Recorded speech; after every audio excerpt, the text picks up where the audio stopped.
Olá, tudo bem por aí? Já pararam para pensar como é que um computador da Apple consegue conversar tranquilamente com um que roda Windows pela internet? A resposta para essa mágica está aqui. Hoje a gente vai desvendar o modelo OSI, que é basicamente um manual de regras por trás de toda a comunicação em rede. Se esse conteúdo ajudar a clarear as coisas, não esquece de se inscrever e deixar aquele like, que isso dá uma força gigante para o nosso trabalho. Vamos nessa? Para a gente começar, vamos imaginar uma cena. Uma pessoa de uma cultura estende a mão para cumprimentar. A outra, de uma cultura diferente, se curva. O que acontece? Uma confusão, uma falha de comunicação.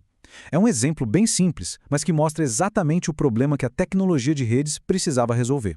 Então a grande pergunta é: como os computadores, que são de fabricantes e sistemas totalmente diferentes, evitam esse tipo de confusão? Como é que eles combinam as regras do jogo para conversar? A resposta está num conjunto de padrões, uma espécie de linguagem universal que todos eles concordam em seguir. E isso nos leva direto para a primeira parte da nossa conversa. Entender bem o problema. Porque antes da gente ver a solução, é fundamental ter clareza sobre qual era o desafio. E o desafio era o verdadeiro caos da comunicação em rede sem um padrão definido. E a solução que encontraram foi o modelo OSI. Ele foi criado lá em 1983 pela ISO, a Organização Internacional de Padronização. É importante entender que o OSI não é um programa ou um equipamento, ele é um modelo, um mapa. É como se fosse a planta de um prédio, que serve de guia para todo mundo construir redes que consigam conversar entre si. E como é que o OSI organiza essa bagunça toda? Com uma arquitetura muito inteligente, dividida em partes. Vamos conhecer agora a famosa estrutura de 7 camadas, que é o coração desse modelo. E aqui estão elas, da camada 7, que está mais pertinho da gente, até a camada 1, que é a base de tudo. Eu sei, olhando assim, parece muita coisa para decorar. Mas o segredo para aprender isso de verdade é dividir em 2 grupos. E é exatamente isso que a gente vai fazer agora. Vamos começar por baixo, pela fundação do nosso prédio. Essas são as camadas que fazem o trabalho pesado, o transporte físico da informação. Pensa nelas como a fundação e a estrutura que sustentam toda a comunicação. Na base de tudo mesmo, a gente tem a camada física. Ela não quer saber o que os dados significam. A única preocupação dela é transformar os dados em sinais. Em eletricidade, impulsos de luz, em ondas de rádio. Aqui a gente está falando do mundo dos cabos, dos conectores, da voltagem que representa um 0 ou um 1.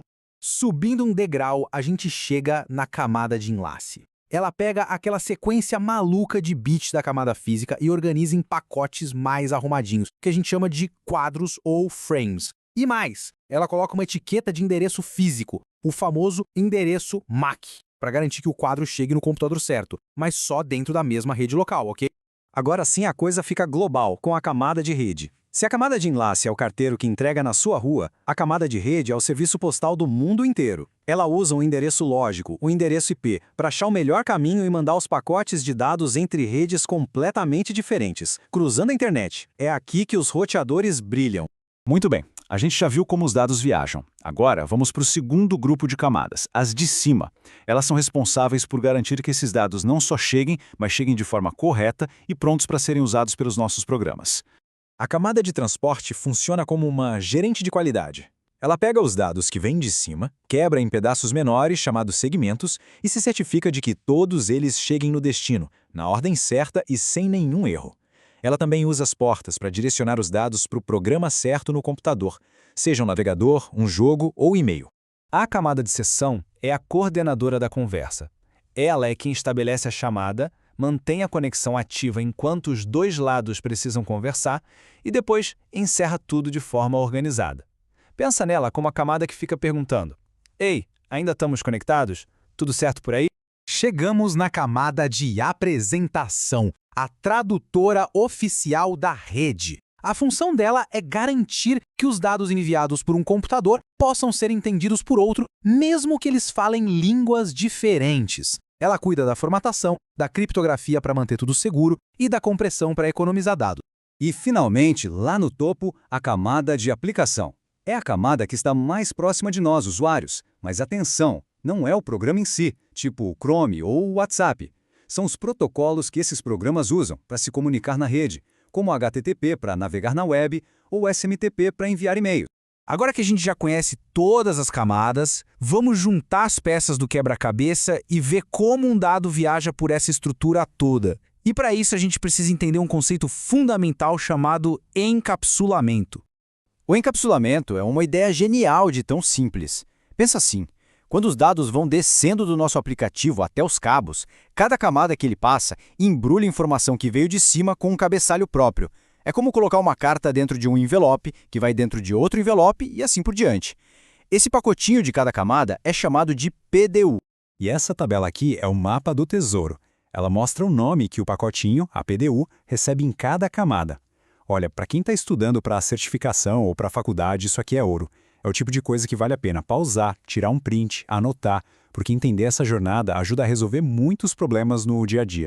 E para a gente memorizar isso de uma vez por todas, vamos usar uma analogia final que deixa tudo super claro. Vamos pensar em todo esse processo do modelo OSI como se a gente estivesse enviando uma carta. Primeiro, você tem uma ideia e escreve o texto da carta. Essa é a camada de aplicação. Depois, você escolhe escrever no idioma que o destinatário vai entender, como português. Essa é a camada de apresentação, garantindo a formatação correta da mensagem.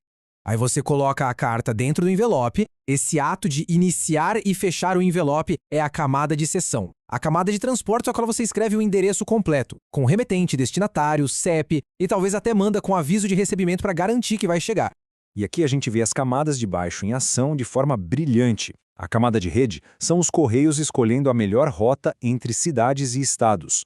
A camada de enlace é o carteiro do bairro que pega a carta na agência e leva até a rua e o número certos.